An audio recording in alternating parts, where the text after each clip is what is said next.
Hello friends, आज अपन एक बेहद इम्पॉर्टेंट थ्योरम करेंगे बेटा, और एक हार्ड थ्योरम करेंगे ये मानो। और वो प्रमेय है डार्बू प्रमेय। ठीक है, डार्बॉक्स थ्योरम क्या है इसको पढ़ेंगे थोड़ा सा, और ये थोड़ा सा अलग अलग तरीके से पूछी जाती है कई बार। ठीक है, तो मैंने पहले लिख दिया है इसको कि सबसे पहला तरीका तो इसका क्या हो सकता है बेटा, state and prove Darboux theorem. अगर वो आ जाता है तब तो सबसे बढ़िया है, ये मान के चलो आप। ठीक है, दूसरा तरीका और तीसरा तरीका मैंने आपके सामने ब्लैक बोर्ड पे लिखा है। ठीक है, तो वो किस तरीके से पूछता है इस प्रमेय को, यदि फलन f, इसका जैसे अगर वो पूछता है state and proof Darboux theorem, तो आपको ये स्टेटमेंट दोनों में से कोई सा एक स्टेटमेंट लिख दो। ठीक है, तो आप चाहो सबसे बेस्ट स्टेटमेंट ये वाला होता है, ये लिखना आप जो मैंने लिखा है। ठीक है, और एग्जाम में यदि ये वाला आता है या ये वाला आता है तो आपको प्रूफ दोनों का सेम ही देना है, ये ध्यान रखें आपने। ठीक है, तो क्या है स्टेटमेंट, यदि फलन f समरत अंतराल a b में अवकलनीय है और f डैश a तथा f डैश b के मध्य कोई संख्या k है। ठीक है, क्या दे रहा है बेटा, कोई भी फलन है जो कि समरत अंतराल a b में क्या है, अवकलनीय है, यानी a पॉइंट पर भी फंक्शन अवकलनीय है, b पॉइंट पर भी फंक्शन अवकलनीय है, और इनके बीच में भी फंक्शन क्या है, अवकलनीय है। ठीक है, और वो कहता है कि f डैश a तथा f डैश b के मध्य कोई संख्या k है। वो कहता है f डैश a ये है, f डैश b ये है, और इनके मध्य कोई संख्या क्या है, k है। ठीक है, तब विवृत अंतराल ए बी में एक ऐसा बिंदु C विद्यमान होगा। तब वो कहता है कि A और B के बीच में डेफिनेटली कोई पॉइंट C ऐसा होगा जिस पर फंक्शन का डेरिवेटिव किसके बराबर होगा, हर हालत में k के बराबर होगा। ठीक है, तो थ्योरम समझ में आ गई कि यदि फलन f समरत अंतराल ए बी में अवकलनीय है, f डैश a तथा f डैश b के मध्य कोई संख्या k है, तब विवृत अंतराल ए बी में एक ऐसा बिंदु C विद्यमान होगा कि f डैश c बराबर k। ठीक है, इसी थ्योरम को एक दूसरी बुक में इस तरह से दिया हुआ है कि माना एक वास्तविक फलन f समरत अंतराल a b पर परिभाषित है, कोई दिक्कत नहीं है, वही चीज़ है। यदि f समरत अंतराल a b के प्रत्येक बिंदु पर अवकलनीय है, ठीक है, तब f डैश a तथा f डैश b के मध्य प्रत्येक मान को ग्रहण करता है। तो यही वो बात कह रहा है, f डैश a तथा f डैश b के मध्य प्रत्येक मान क्या था यहाँ, k, और f डैश किस मान पे ग्रहण कर रहा है, उसको c पे। तो वही चीज़ कह रहा है, माना एक वास्तविक फलन f समरत अंतराल a b पर परिभाषित है, यदि f समरत अंतराल a b के प्रत्येक बिंदु पर अवकलनीय है, तब f डैश a तथा f डैश b के मध्य प्रत्येक मान को ग्रहण करता है। ठीक है, अब इसके बाद भी इस थ्योरम को उन्होंने घुमाया हुआ है बेटा। जैसे मैं आज से 14 साल पहले की बात कर रहा हूँ, 14 साल पहले उन्होंने क्या किया, यदि फलन f समरत अंतराल a b में अवकलनीय है, f डैश a और f डैश b के मध्य कोई संख्या क्या है, k है, तो k का रूप इस तरह से हो सकता है बेटा, f dash a f dash b के मध्य संख्या एक तो इस रूप से आ सकती है और एक इस तरह से आ सकती है। ऑब्वियस चीज़ है बिल्कुल। ठीक है, कि एक बार f डैश a k से कम हो सकता है और k f डैश b से कम हो सकता है, और दूसरी बार क्या हो सकता है, f डैश a k से बड़ा हो सकता है और k f डैश b से बड़ा हो सकता है। तो उसने क्या कहा कि यदि फलन f समरत अंतराल a b में अवकलनीय है और f डैश a और f डैश b के मध्य कोई संख्या k इस प्रकार से है, ये लिख दिया उसने। ठीक है, तब विवृत अंतराल a b में c ऐसा विद्यमान होगा कि f डैश c बराबर k। रिजल्ट तो वही आएगा, लेकिन प्रूफ बदल जाएगा, ये ध्यान रखना। अगर ये k इस तरह से लिया है तब तो अपन अपनी बुक से करेंगे जो बेटा JPH में अपन ने दिया है, तो ये प्रूफ आप अपने आप कर लेंगे किताब से, ये ध्यान रखना। ठीक है, और ये प्रूफ अपनी किताब में नहीं दिया, यदि f डैश a k से बड़ा है और k किससे बड़ा है, f डैश b से, तो ये बुक मैं RBD वाली यूज़ कर रहा हूँ षडंगी जी की, और उससे इसका प्रूफ मैं आपको कराऊंगा। तो अगर वो ये कहता है f डैश a और f डैश b के मध्य k इस प्रकार से है, अगर ये लिख देगा तब तो अगर और आपने प्रूफ इससे याद किया है तो आपकी मजबूरी हो जाएगी, आपको नंबर एग्जामिनर की मर्सी पे आ जाओगे। तो दोनों तरह से आपको प्रूफ याद होना चाहिए, ये ध्यान रखना। लेकिन फिर भी क्योंकि थ्योरम बहुत ज़्यादा हार्ड है, तो आप एक तरह से याद करो और दूसरी तरह से उसको फिर कह देना कि हम इसी प्रकार से इसका प्रूफ लिख सकते हैं। ठीक है, लेकिन दोनों प्रूफ आपको आने चाहिए, ये आपको मैं बता रहा हूँ। ठीक, तो अब अपन डार्बॉक्स प्रमेय का प्रूफ शुरू करते हैं बेटा। और वो क्या है प्रूफ में, कि अपन ने स्टेटमेंट लिख ही दिया। देखते हैं अपन सबसे पहले, माना f dash a greater than f dash b, क्योंकि आपको ये कह रहा है f डैश a और f डैश b के मध्य कोई संख्या k है, तो अपन सबसे पहले ये मान लेते हैं, माना f dash a greater than f dash b तथा k एक संख्या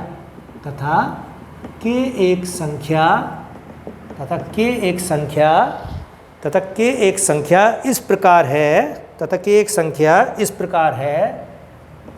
प्रकार है, कि एफ डैश ए का मान जो है इस रूप में है। JPH में मान कैसे दिया है, F dash A less than K less than F dash B, और यहाँ ये मान कैसे दिया है, F dash A greater than K greater than F dash B. ठीक है, हमें प्रदर्शित करना है, हमें प्रदर्शित करना है कि अपन तो ये मान के चल रहे हैं, अपन प्रूफ किसका लिख रहे हैं, state and proof Darboux theorem का। ठीक है, हमें प्रदर्शित करना है कि एक बिंदु C belong to open interval AB विद्यमान है ताकि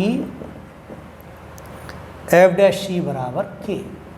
ठीक है, हमें प्रदर्शित करना है कि एक बिंदु C belong to open interval AB विद्यमान है ताकि एफ डैश C बराबर K। ठीक है, इसके लिए अपन क्या करते हैं बेटा, अपन लिखेंगे एक फलन gx बराबर fx minus kx for each x belong to AB परिभाषित करते हैं। क्या लिखते हैं अपन कि हमने एक फलन gx बराबर fx minus kx for each x belong to समृत अंतराल AB परिभाषित किया। अब देखो fx समृत अंतराल AB में अवकलनीय है, ये k कांस्टेंट होता है और x अवकलनीय है, तो fx माइनस kx भी समृत अंतराल AB में क्या होगा, अवकलनीय, और अवकलनीय है तो gx भी क्या होगा, समृत अंतराल AB में अवकलनीय होगा। तो इस चीज़ को अपन लिखते हैं। अब तो क्या लिख सकते हैं अपन इस चीज़ को, माना hx is equal to kx, इसने एक नई चीज़ मान ली, इसको hx को kx, और फिर अपन ने ये कहा कि hx जो है समृत अंतराल AB में अवकलनीय है, तो इसके दो टुकड़े करके लिख दिए उसने। तब स्पष्टतः hx समृत अंतराल AB में प्रत्येक बिंदु पर अवकलनीय है। ठीक है, तब hx समृत अंतराल AB में प्रत्येक बिंदु पर क्या है, अवकलनीय है। ठीक है, अब gx भी क्या हो जाएगा, प्रत्येक बिंदु पर अवकलनीय है, तो इसी चीज़ को लिखेंगे। तो वो ये कहता है अब hx समृत अंतराल AB के प्रत्येक बिंदु पर अवकलनीय है, दिया है कि fx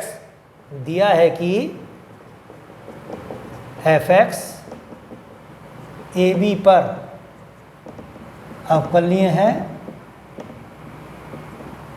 दिया है कि fx AB पर क्या है, अवकलनीय है। ठीक है, अतः gx AB के प्रत्येक बिंदु पर अवकलनीय है, अतः gx AB के प्रत्येक बिंदु पर क्या है, अवकलनीय है। ठीक है, और अपन इसी चीज़ को क्या लिख सकते हैं, जब gx अवकलनीय है, इट इम्प्लाइज gx सतत है, किस पर, AB पर, इट इम्प्लाइज gx AB पर सतत है, क्योंकि अवकलनीय फलन क्या होते हैं, हमेशा सतत, और सतत है समृत अंतराल AB पर, तो ये क्या होगा, परिबद्ध, और परिबद्ध है तो मॉस टेस्ट फॉर्म में से क्या होगा, समृत अंतराल AB के किसी बिंदु पर उच्चक को ग्रहण करेगा और किसी बिंदु पर अपने निम्नक को ग्रहण करेगा। तो अपन वही चीज़ लिखेंगे अब, इट इम्प्लाइज gx AB पर परिबद्ध है। ठीक है, और परिबद्ध है तो ये अपने उच्चक और निम्नक को अवश्य प्राप्त करेगा समृत अंतराल AB के किसी बिंदु पर, तथा यह अंतराल AB में अपने उच्चक तथा निम्नक को ग्रहण करता है। ठीक है, यहाँ तक का प्रूफ दोनों किताबों में सेम है बेटा, ये ध्यान रखना। ठीक है, अब इसके बाद प्रूफ बदलेगा, वो ये कहता है अब g डैश x, भाई gx बराबर क्या है, fx माइनस kx, तो g डैश x क्या होगा, f dash x minus k। ठीक है, और इसी से अपन क्या निकालेंगे, it implies g dash a बराबर, अब f dash a minus k, अब f डैश का a का मान अपन ने किससे बड़ा लिया है, k से, तो ये पूरा मान क्या आ जाएगा, ग्रेटर देन 0, ये ध्यान रखना। और अगर अपन k का मान दूसरे रूप में लेते तो g डैश ए क्या आता, लेस देन 0, ये ध्यान रखना।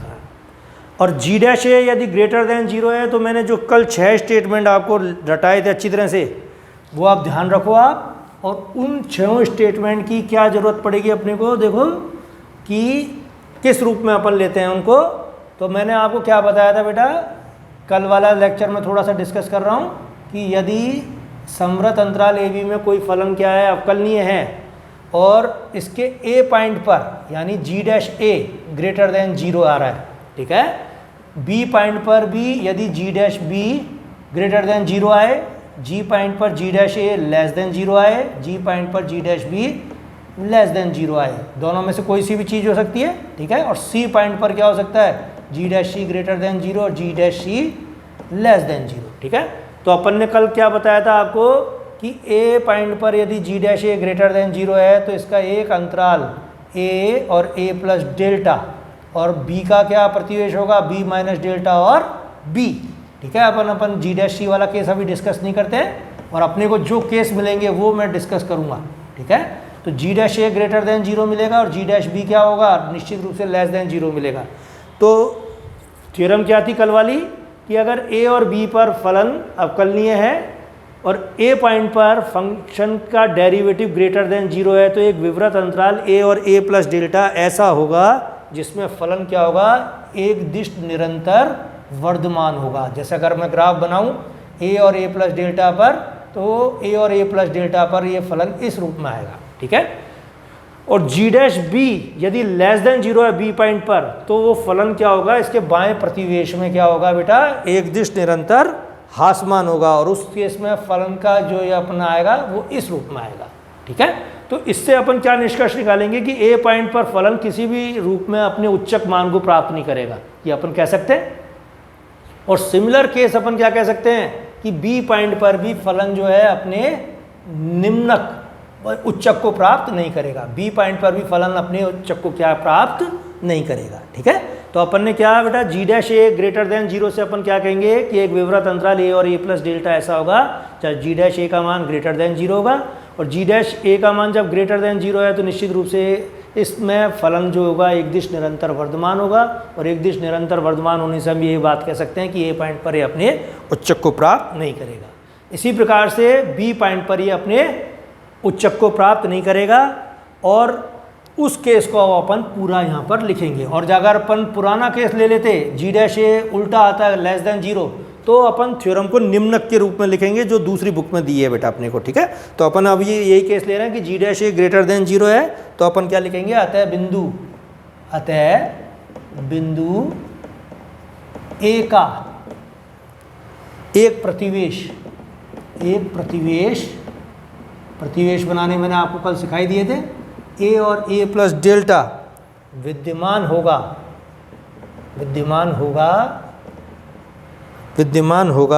जिसमें जी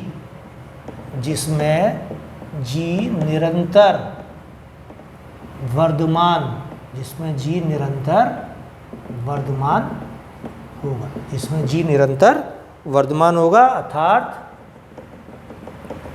मैंने चित्र से आपको समझा दिया अच्छी तरह से, अर्थात x greater than a, it implies g x greater than g a, it implies g बिंदु ए पर अपने उच्चतम या अपने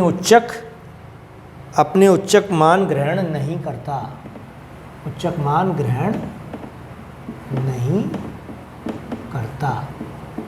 ठीक है। साथ ही जी डैश बी बराबर क्या होगा, एफ डैश बी माइनस के, और इसका मान क्या आ जाएगा, लेस देन 0, ठीक है।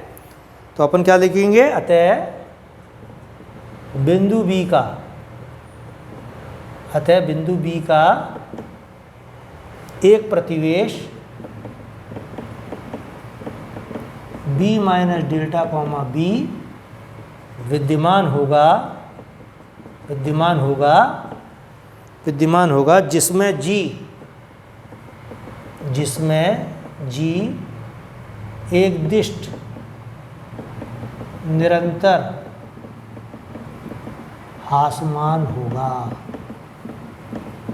ठीक है, जिसमें जी निरंतर एक दिष्ट हासमान होगा।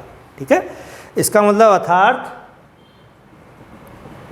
x less than b, it implies gx greater than gb। हासमान फलन की क्या डेफिनेशन है? अगर x b से ज़्यादा कम है तो gx gb से क्या होगा? बड़ा होगा। ठीक है, इट इम्प्लाइज g बिंदु b पर, इट इम्प्लाइज g बिंदु b पर भी उच्चक मान को ग्रहण नहीं करता। इट इम्प्लाइज जी बिंदु बी पर भी अपने उच्चक मान को ग्रहण नहीं करता। ये बात समझ में आई? जो चीज़ मैंने लिखाई है पूरी आपको, ये बेहद इंपॉर्टेंट है बेटा, कि अगर जी डैश ए ग्रेटर देन 0 है, जो एक बार मैं फिर बता रहा हूँ, अगर आपको थोड़ा सा भी प्रॉब्लम आ रही है, ए पॉइंट है, ये बी पॉइंट है, हमें किस्मत से जी डैश ए क्या मिला है? ग्रेटर देन 0, और जी डैश बी क्या मिला है? Less than 0। कल जो हमने थ्योरम करी थी उसमें ये कहता है कि ए और ए प्लस डेल्टा, जब भी अगर जी डैश ए ग्रेटर देन 0 है तो इसका एक दायां प्रतिवेश और इसका एक बायां प्रतिवेश इस तरह से होगा, जिसमें फलन क्या होगा? एक दिश निरंतर वर्धमान होगा। तो वर्धमान फलन जैसे ए पॉइंट से यूँ चलेगा, और हासमान फलन कैसे चलेगा? वो ऐसे चलेगा। ठीक है, तो ए पॉइंट पर उच्चक प्राप्त नहीं किया, यहाँ बी पॉइंट पर उच्चक प्राप्त नहीं किया, यही मैं आपको समझाना चाह रहा हूँ। और ये समझ में नहीं आया तो बेटा रटा नहीं जाएगा, ये ध्यान रखना। आपकी पूरी बीएससी की ये सबसे ज़्यादा हार्ड थ्योरम है, लेकिन एग्ज़ाम में 10 साल पूछी जाती है। 10 साल की थ्योरम है तो 10 साल पूछी जाती है। ठीक है, तो आप क्या निष्कर्ष निकालते हो अब? कि ए पॉइंट पर फलन का उच्चक नहीं है, बी पॉइंट पर फलन का उच्चक नहीं है, और मोस्टेस पर में कहती है कि ए बी के बीच में हर हालत में ये क्या अपने उच्चक को प्राप्त करेगा। तो अपन क्या लिखेंगे कि इसका मतलब ए और बी के बीच में फलन अपने उच्चक को प्राप्त करता है। तो लास्ट में आप ये लिख लो, अतः जी ए बी, अतः जी ए बी के किसी, अतः जी ए बी के किसी आंतरिक बिंदु सी, अतः जी ए बी के किसी आंतरिक बिंदु सी पर अपने उच्चक मान को प्राप्त करेगा। और अपनी जो जेपीएच वाली बुक है वहाँ ये सब उच्चक की जगह क्या आएगा? निम्नक। ठीक है, पर निम्नक से प्रूफ दिया हुआ है उन्होंने। अब इसके बाद वो ये कहता है, माना जी सी इज इक्वल टू एम। ठीक है, सी पॉइंट पर उसने उच्चक प्राप्त किया और सी पॉइंट पर अपन ने उच्चक को क्या मान लिया? Capital M. अर्थात क्या लिख सकते हैं? Supremum of G X is such that X belong to A B. जो जी एक्स का सुप्रीमम है वो सी पॉइंट पर प्राप्त हुआ, और वो सी पॉइंट कहाँ है? ना तो ए है ना बी है, उनके बीच में है। ठीक है, अब देखो जैसे जी सी बराबर एम है तो जी डैश सी क्या आ जाएगा? 0, और जी डैश सी 0 आ जाएगा तो एफ डैश सी माइनस के क्या आ जाएगा? 0। तो एफ डैश सी माइनस के यदि 0 आता है तो एफ डैश सी बराबर क्या आ जाएगा? के। यही अपने को सिद्ध करना था। तो डायरेक्ट नहीं करेगा इसको कि भाई जो अपन ने अब जानते हैं कि अगर कोई फलन कांस्टेंट है तो अपन उसको क्या डेरिवेटिव को 0 ले सकते हैं। अब देखो इसको भी वो किससे करेगा कि अगर जी डैश सी पहले स्थिति लेगा ग्रेटर देन 0 और उस पर एक रिवर्स रिजल्ट प्राप्त होगा, फिर जी डैश सी लेस देन 0 लेगा, इस पर भी एक रिवर्स रिजल्ट प्राप्त होगा, और फिर कहेगा दोनों चीज़ नहीं हो सकती, जी डैश सी ना तो ग्रेटर देन 0 हो सकता है ना जी डैश सी लेस देन 0 हो सकता है। तो जी डैश सी हर हालत में क्या होगा? 0 होगा। तो अब अपना मकसद क्या है बेटा? जी डैश सी को 0 प्रूफ करना, और उसके लिए अब लिखेंगे, अब हम सिद्ध करेंगे कि g dash c is equal to 0। ठीक है, जी डैश सी बराबर 0। तो सबसे पहले लिखा अपन ने, माना जी डैश सी ग्रेटर देन 0, तब बिंदु सी का, देखो ग्रेटर देन 0 पे आप प्रतिवेश दाएं लो, जो अपन ने ए पे लिया था, तब बिंदु सी का एक प्रतिवेश तो जनरली सी माइनस डेल्टा और सी प्लस डेल्टा होता है, लेकिन ग्रेटर देन 0 पर आप क्या रखो? सी और सी प्लस डेल्टा। ठीक है, ए पर जो रखा था वही आप सी पर रखो यहाँ पर, तब बिंदु सी का एक प्रतिवेश C comma C plus delta विद्यमान होगा, और फलन क्या होगा इसमें? एक दिश निरंतर वर्धमान होगा, जिसमें जी निरंतर वर्धमान होगा। ठीक है, वही कल वाला रिजल्ट बेटा। ठीक है, अर्थात x greater then c, it implies gx greater than gc। ठीक है, और gc का मान क्या है यहाँ, m है। और इससे अपन क्या निष्कर्ष निकालेंगे, जो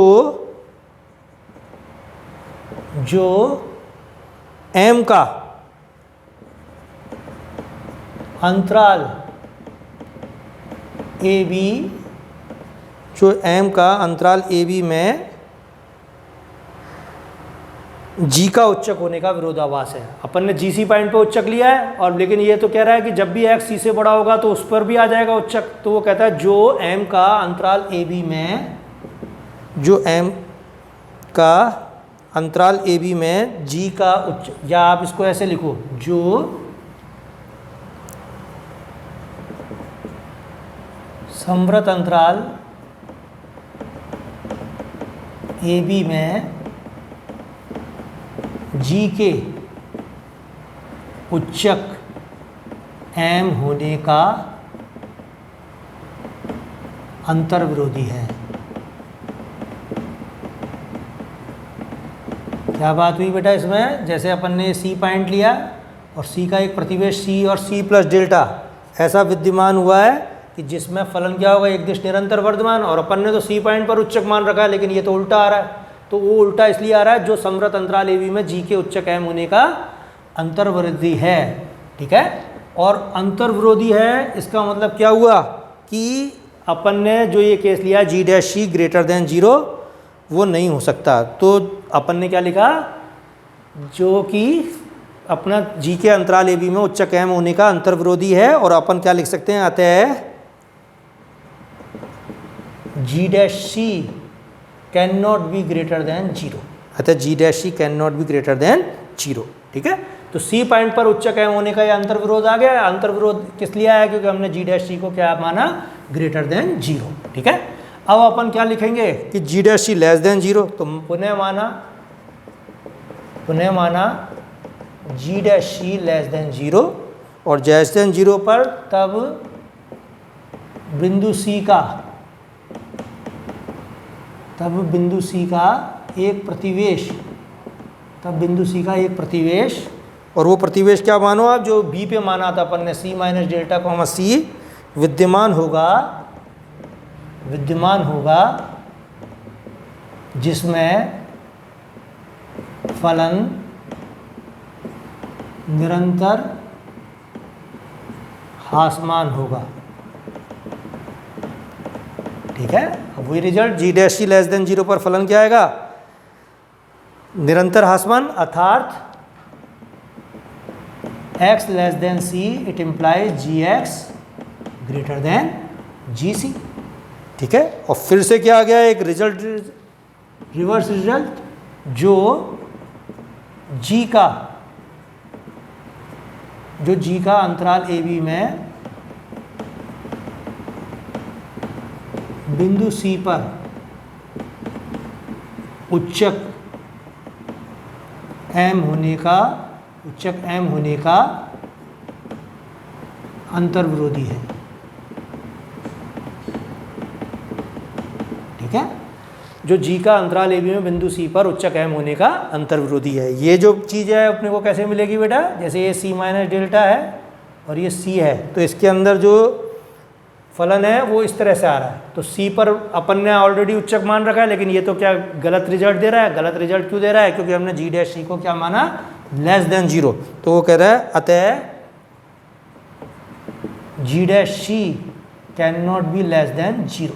ठीक है, क्या लिखेंगे, इसलिए अब अपने पास एक ही विकल्प बचता है, g डैश c बराबर 0, it implies f dash c minus k is equal to क्या आ गया, 0, और it implies f dash c is equal to k। तो ये थ्योरम है बेटा। अब इसके बाद आपको ये केस लिख दो, यदि f dash a less than k less than f dash b, तब भी इसी प्रकार का प्रूफ दिया जा सकता है, दिया जा सकता है, ठीक है। तभी इसी प्रकार की उत्पत्ति दी जा सकती है। अब देखो, अब दोनों केस हैं बेटा, अगर जेपीएस से पढ़ोगे तो निम्नक से थ्योरम प्रूफ करिए, और इससे पढ़ोगे तो उच्चक से करिए। उच्चक से आप रट के जाओ थ्योरम को, और गलती से उसने निम्नक वाला केस पूछ लिया, वो बहुत कम एग्जामिनर पूछेंगे, ये ध्यान रखना। लेकिन अगर पूछ लिया तो आप तो जो रट के गए हो वही लिख देना, और उसके बाद लिख देना कि भाई हम इसी तरीके से इसका प्रूफ भी कर सकते थे, और दोनों कर सकते हो तो बहुत ही अच्छी बात है, फिर तो बहुत ही बढ़िया है, ठीक है। तो आज अपन अपना लेक्चर इसी पे एंड करते हैं, और थ्योरम बेटा आपको समझ के चलनी है।